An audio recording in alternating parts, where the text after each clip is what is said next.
Can you ace all 7 aviation basics?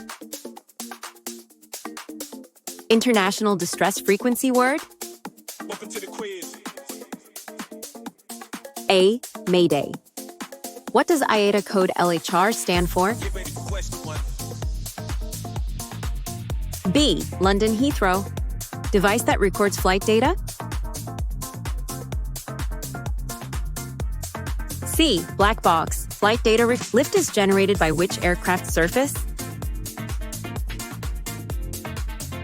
D. Wings. Pilot's pre-flight document, NOTAM stands for? A. Notice to air missions. Mach 1 refers to speed of what? B. Sound. Vertical tail surface is called the?